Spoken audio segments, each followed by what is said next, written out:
Meus amigos, meus irmãos, sejam todos bem-vindos a mais uma edição do Evangelho no Lar do Grupo Espírita Garimpeiros da Luz, aqui em Natal, Rio Grande do Norte.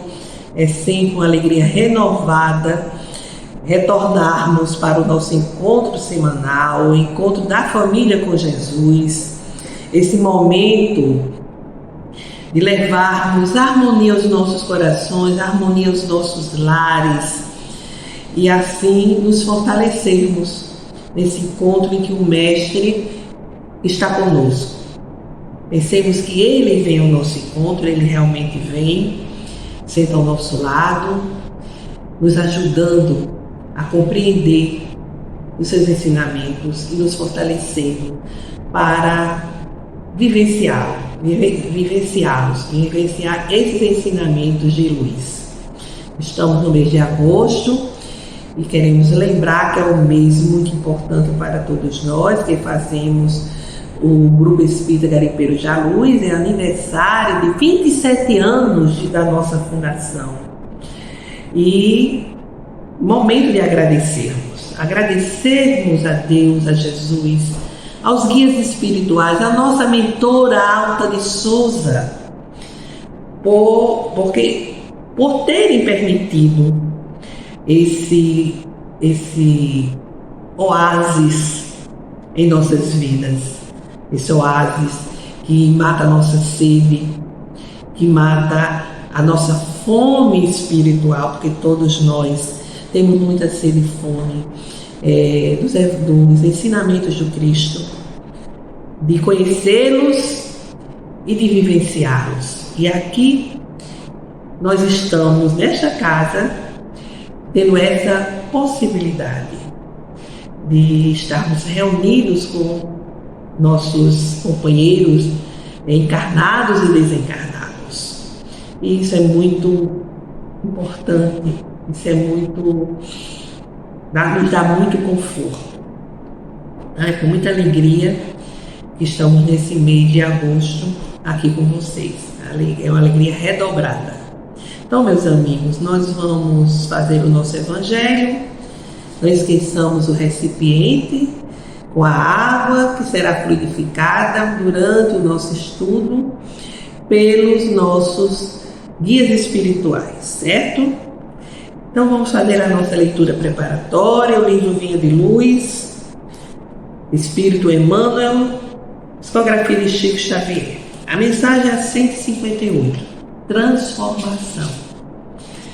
Na verdade, nem todos dormiremos, mas todos seremos transformados.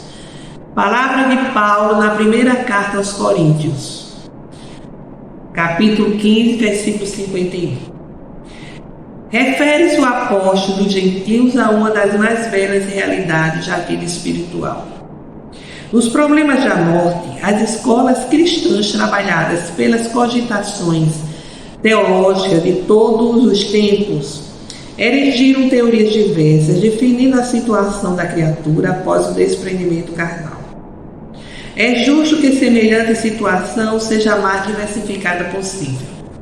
Ninguém penetra o círculo da vida terrena em processo absolutamente uniforme, como não existem fenômenos de desencarnação com analogia integral. Cada alma possui a sua porta de entrada e saída, conforme as conquistas próprias. Fala-se demasiadamente em zonas purgatoriais, em trevas exteriores, em regiões de sono psíquico. Tudo isso efetivamente existe em plano grandioso e sublime, que por enquanto transcende o limitado entendimento humano. Todos os que se abeberam nas fontes puras da verdade com Cristo devem guardar sempre o otimismo e a confiança. Nem todos dormiremos, diz Paulo. Isto significa que nem todas as criaturas caminharão às tontas nas regiões mentais da semiconsciência, nem todas serão arrebatadas às esferas purgatoriais. E ainda que tais ocorrências sucedessem, ouçamos ainda o abnegado amigo do Evangelho quando nos assevera: mas todos seremos transformados. Paulo não promete sofrimento inesgotável nem repouso sem fim. Promete transformação. Ninguém parte ao chamado da vida eterna senão para transformar-se. Morte do corpo é crescimento espiritual. O túmulo numa esfera é berço em outra. E como a função da vida é renovar para a perfeição, transformemo-nos para o bem desde hoje. Então, o Espírito Emmanuel, analisando as colocações do apóstolo Paulo, ele nos diz que nós não seremos eternamente colocados no sofrimento depois da morte. Zonas de purgatório, trevas exteriores, né? Região profundo, regiões de sono profundo, ou seja, ele diz, essas situações, ela existe e nós não conseguimos ainda, pelo nível em que nos encontramos, ter um verdadeiro entendimento. Ele nos diz que quem está com Cristo, quem está exatamente se alimentando nas verdades com Jesus, vai encontrar otimismo, vai guardar otimismo e confiança. E que nós não seremos, quem assim agir, quem assim viver, não vai mergulhar nesse sono, né? nesse caminhar purgatorial de sofrimento.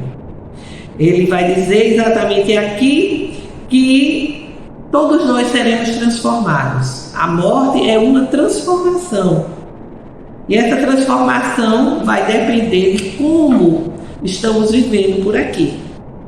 A gente, como ele diz aqui no trecho, que cada uma possui sua porta de entrada e saída aqui no mundo terreno. A gente entra e sai de acordo com nossas próprias condições, as nossas condições mentais, morais.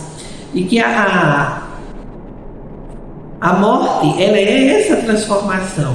E que essa transformação vai depender de como nós estamos espiritualmente falando. E é por isso que ele diz, vamos nos transformar, nos renovar para a perfeição desde hoje.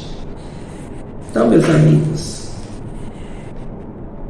Emmanuel, como sempre, nos trazendo reflexões muito objetivas, né? E que nos dá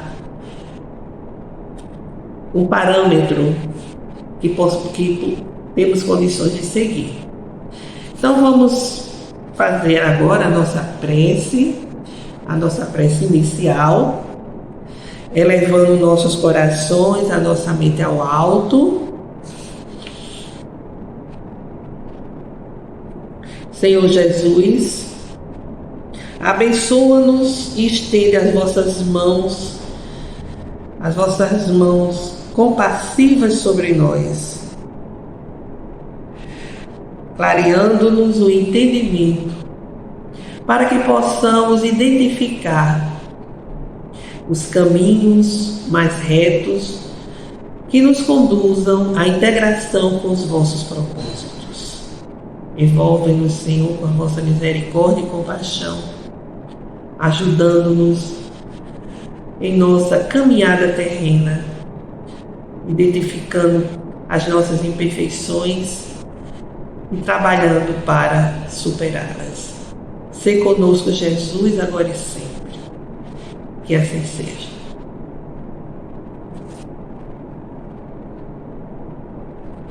Bem, meus amigos, nós estamos estudando o 19º capítulo do Evangelho segundo o Espiritismo, que trata da fé transforma montanhas. Hoje o item a ser estudado é a fé religiosa, condição da fé inabalável. Kardec coloca para nós algumas reflexões sobre o tema. E nós poderíamos perguntar, né, a fé, onde ela nasce e onde ela vem. Joana de Ângeles, a nossa mentora espiritual, Joana de Ângeles, a mentora espiritual que tanto nos tem socorrido com as suas orientações, seus ensinamentos, queremos aqui abrir um parênteses. Ela não é a minha mentora, gente. Ela é a mentora de Divaldo Pereira Franco, a mentora de todos nós, certo? Fica bem claro isso, que já me perguntaram e eu preciso esclarecer isso. A mentora do movimento espírita, com suas orientações, com suas elucidações. Então, ela nos diz que a fé ela é inata a todos os homens. E ela se constitui particular e especial manifestação do ser, que ninguém está isento da sua realidade, porque a fé faz parte integrante de cada vida. Então, como a gente perguntou, a gente iniciou perguntando, mas a fé, de onde é que ela vem? De onde é que ela nasce, né? Não esqueçamos que já colocamos aqui, nos evangelhos anteriores, que Deus nos criou e nos criando, Ele colocou no âmago do nosso ser o sentido da perfeição. Ele nos criou para a perfeição e colocou esse sentido no âmago do nosso ser. E este sentido, ele vai sendo desenvolvido à medida que vamos vencendo as nossas imperfeições. Isso quer dizer que nós trazemos dentro de nós a potencialidade de todas as virtudes. E essas virtudes, elas vão sendo desenvolvidas à medida que vamos tendo as nossas experiências reencarnatórias e vamos vencendo as nossas imperfeições. E a fé, ela, portanto, nesse sentido, ela procede da ancestralidade do homem. Ela vai sendo vivenciada a cada encarnação, a cada experiência reencarnatória. Então o homem, ele aprende, ele vivencia, e essas experiências ficam implantadas no inconsciente e cada vez vai mais se fixando pelo nosso processo reencarnatório. Então nós trazemos essas experiências, essas vivências em nós mesmos. Então são experiências que nós já vivenciamos, conhecimentos que nós já aprendemos. Por isso que certas pessoas basta uma centelha para que a fé venha à tona. Já outras demoram muito mais, têm muito mais dificuldades. O mesmo acontece com os ensinamentos espíritas. Há pessoas que têm uma facilidade, assim que entram em contato com os ensinamentos espíritas, aquilo parece tão lógico, tão sensato, que é como não, é porque nós já tivemos esse estudo em uma outra existência terrena, e no próprio mundo espiritual nós iniciamos esse estudo, por isso que nós trazemos com tanta facilidade essa compreensão, esse entendimento. Isso se dá com relação à fé, aos ensinamentos da doutrina espírita, né? Da doutrina que nos traz todo esse esclarecimento, todo esse aprofundamento. É preciso que a fé tenha uma base. E a base da fé é a inteligência perfeita daquilo que se deve crer. E para crer é necessário compreender. Sobretudo compreender. A fé religiosa, ela possui dogmas, né? É a crença nos dogmas. E todas as religiões têm seus dogmas, têm seus postulados, têm seus princípios. A fé religiosa, ela pode se apresentar raciocinada ou uma fé cega. A fé cega não examina nada. Ela aceita de pronto como verdadeiro aquilo que é falso. E não admite questionamento. E quando vai se chocando passo a passo contra a evidência e contra a razão. E isso gera o quê? Fanatismo. Você não questiona, você acredita muitas vezes em coisas absurdas, porque a sua fé, a fé que lhe repassam, é uma fé cega. Então, meus amigos, a gente vê hoje em dia, isso está muito latente, né? O fanatismo religioso cresce cada vez mais. Você acredita, por exemplo, que pode comprar um lugar no céu para onde você vai depois de morrer. Em momento nenhum, Jesus ensinou isso. Em momento nenhum. E você acredita que pagando um carnê, fazendo o seu pagamento via boleto, via cartão de crédito, você pode receber em vida o crescimento material. É isso que aguça as pessoas. E pior ainda, que pode comprar um lugar no reino de Deus. Ou seja, nós não estamos estudando o Evangelho.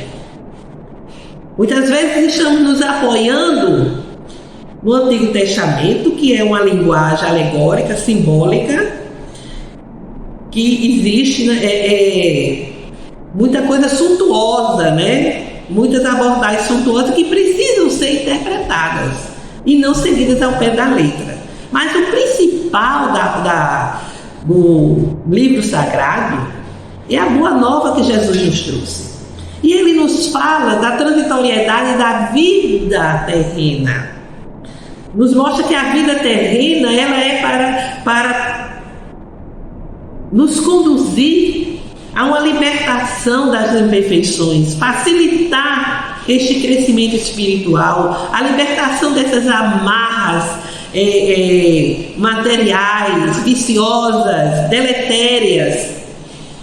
E que a vida verdadeira é no reino de Deus, mas o reino de Deus, que está além dos limites materiais e que nós não temos ainda condições de decifrar, de entender, é um reino onde nós entramos pelas boas obras, pela prática do amor, do perdão, do bem. É muito claro, Jesus foi muito evidente, foi muito claro. Mas o fanatismo religioso distorce tudo e manipula a fé humana, se torna um segmento mercantilista. E é necessário ficarmos muito atentos. Às vezes as pessoas vêm à casa espírita e depois dizem: ah, não, é muito difícil ser espírita, porque ninguém quer enfrentar a si mesmo, ninguém quer enfrentar as suas imperfeições. Ninguém quer se transformar, ninguém quer se desvencilhar dos prazeres da matéria. Aí, quando encontra uma porta aberta com essa proposta, com esse fanatismo, ele diz: é aqui. Eu não vou precisar fazer tanto esforço, eu vou dar a minha contribuição material e vou não só melhorar de vida material, como vou ganhar, já reservar o meu lugar lá no céu. Nós nos enganamos, a nossa imaturidade espiritual é uma cegueira, né? A gente não vê, a gente não procura entender o que Jesus nos deixou ensinado, o seu exemplo, as suas palavras. Então, meus amigos, essa fé cega que quer se impor exige abdicação de duas preciosas prerrogativas da criatura humana: o raciocínio e o livre-arbítrio. Ele quer que a gente abra mão do raciocínio para podermos entender, compreender e para que possamos decidir. Quer impor a nossa maneira de ser, a nossa maneira de agir. A fé, ninguém prescreve a fé e não se impõe, mas a fé se adquire, se desenvolve.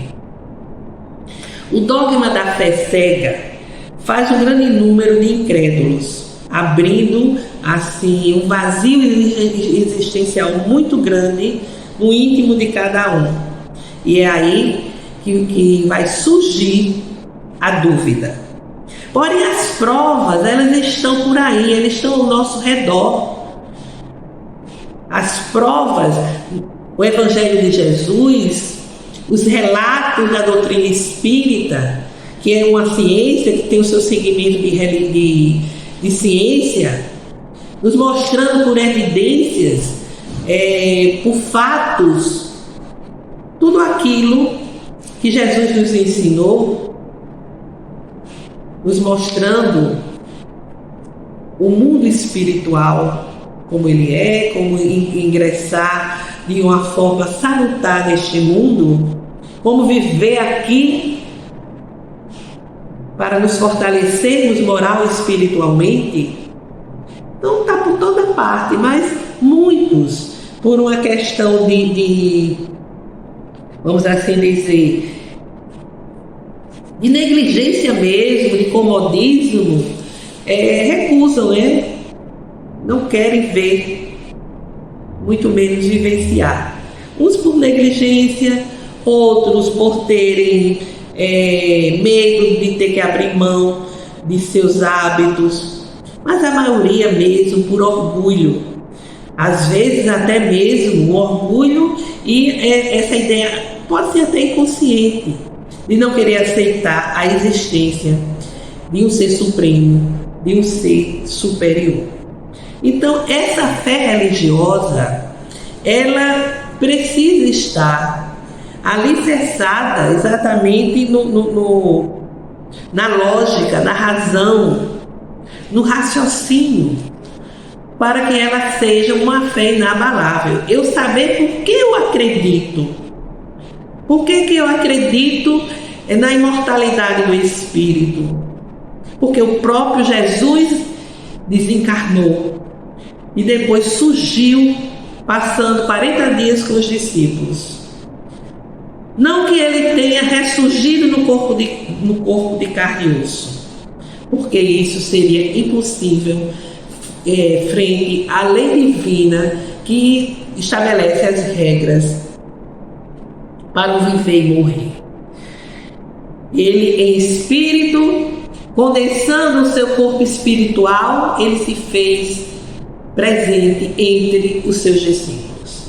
Por isso acreditamos na imortalidade, assim como acreditamos através das manifestações espirituais, das manifestações mediúnicas.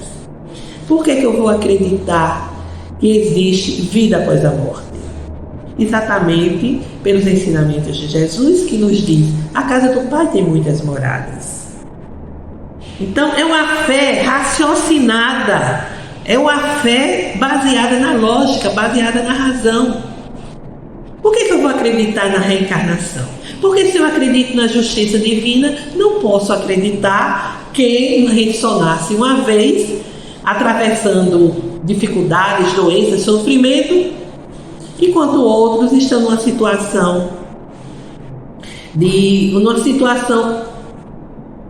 mais tranquila, numa situação mais salutar, vamos assim dizer.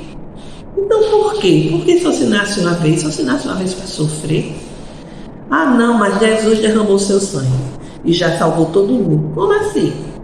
Se já todo mundo já está salvo, qual a vantagem do sacrifício? Qual o significado da dor e do sofrimento? É porque Deus testa os seus filhos, testa as suas criaturas. Isso é sadismo. E é inadmissível que Deus assim haja com sentimentos humanos tão mesquinhos. Não é verdade? Então é uma fé que a gente vai construindo. Não é uma fé imposta. É uma fé que a gente vai construindo à medida em que a gente vai se debruçando sobre o Evangelho. Então, acreditar nos postulados do Evangelho é exatamente uma questão lógica, de raciocínio. Você vai construindo a sua fé, ela vai se fortalecendo, assim como quando a gente se dedica, a gente se debruça sobre os ensinamentos do Evangelho, que nos dá a certeza da imortalidade do Espírito, nos dá a certeza da vida após a morte, do processo reencarnatório. Ninguém chegará ao reino de Deus se não nascer de novo, palavras do Cristo. Ninguém sairá daí enquanto não pagar o último centinho, ou seja, ninguém sairá da roda dos sofrimentos oriundos, né, das imperfeições, enquanto não se corrigir totalmente, enquanto não se libertar das imperfeições da maldade, né? Ficará na roda das reencarnações dolorosas. Então, os ensinamentos, quando a gente entende, quando a gente compreende, vai fortalecendo a nossa fé. Vai exatamente nos dando forças para atravessarmos os desafios da vida terrena que todo mundo tem, mas se revolta sem desespero, na certeza, com a convicção de que tudo que nos acontece como efeito, como resultado das nossas próprias realizações. Se não as realizações do hoje, mas do pretérito. Daí a gente retorna para a corrigenda. Então, meus amigos, esta fé cega é uma fé que escraviza e que atormenta e que dá angústia. Você imagine ao desencarnar e essa pessoa com essa fé cega não encontrar aquilo que desejava encontrar. Aí a gente lembra da passagem no livro de André Luiz, não lembro qual livro, que ele lá na colônia espiritual Nosso Lar, chegou a equipe espiritual que faz exatamente assim, o recolhimento daqueles espíritos que já estão em condições de serem amparados e de serem conduzidos ao nosso lar. E chegou uma senhora muito com um aspecto assim, muito aflito e comentou: poxa, vocês demoraram tanto a ir ao meu encontro, a me dar amparo, porque que eu me lembre, eu nunca deixei de pagar meu dízimo, eu nunca deixei de colaborar com a igreja, eu tinha uma reserva e deixei essa reserva para que minha família prosseguisse com as obrigações do dízimo. Será que eles falharam? Se esqueceram? Então, a fé cega daquela criatura, lógico, era uma senhora que vinha de um tempo do Brasil colonial. Era uma senhora dona de fazenda. E ela não entendia porque tinha ficado nas regiões umbralinas tanto tempo. Na verdade, ela ficou porque não se preparou espiritualmente para transformar os seus sentimentos, para transformar exatamente o seu modo de ser. Ela tinha sentimentos de muito preconceito, né? Principalmente com relação aos seus súditos escravos, né? Então ela não compreendia. Você imagine o que é a pessoa acreditar que está pagando um bom lugar no céu. Aí desencarna e vai para a região umbralina. Não será fácil, né? Será muito difícil. E a espiritualidade nos diz que a fé raciocinada está apoiada nos fatos e na lógica. Não deixa atrás de si nenhum tipo de obscuridade. Cresce porque se entende, se compreende e está certo. Então, a fé raciocinada, ela está apoiada nos fatos e na lógica, como a gente disse até agora. Então, a gente está crendo que está baseado na lógica, nos fatos, naquilo que a gente analisa e tira as conclusões. E é por isso que Kardec, aquela frase conhecida de Kardec, não há fé inabalável, senão aquela que pode encarar a razão face a face, em todas as épocas da humanidade. Então, meus amigos, que nós possamos construir a nossa fé a cada dia de uma forma inabalável, para que possamos dar o nosso testemunho com firmeza. Fica, portanto, a reflexão para a semana. E passamos agora às nossas rogativas. Vamos elevar nossos pensamentos a Deus, nosso Pai, com a bênção de Jesus e dos guias espirituais. Pensar em fé, em saúde, em amor, em paz.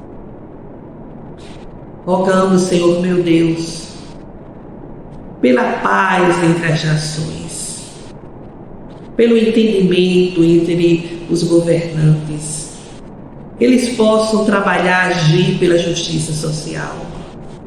Rogamos pelo fortalecimento da doutrina espírita,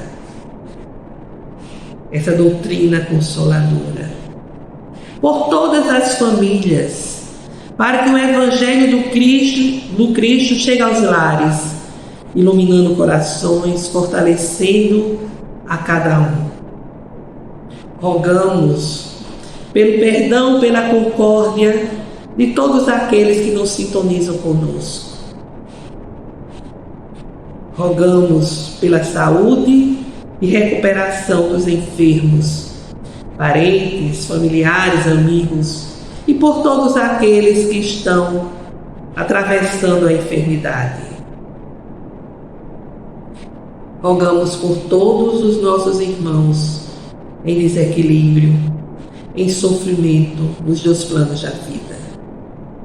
Façamos agora silêncio por alguns minutos, por alguns instantes, para apresentarmos as nossas rogativas específicas.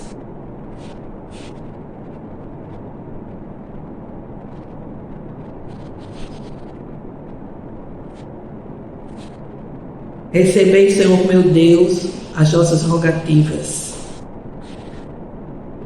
e dai-nos a vossa bênção, aliviando os nossos corações e nos fortalecendo. Nosso Pai que estás em toda parte, glorificado e santificado seja o vosso nome no louvor de todas as criaturas. Venha a nós o vosso reino de amor e sabedoria.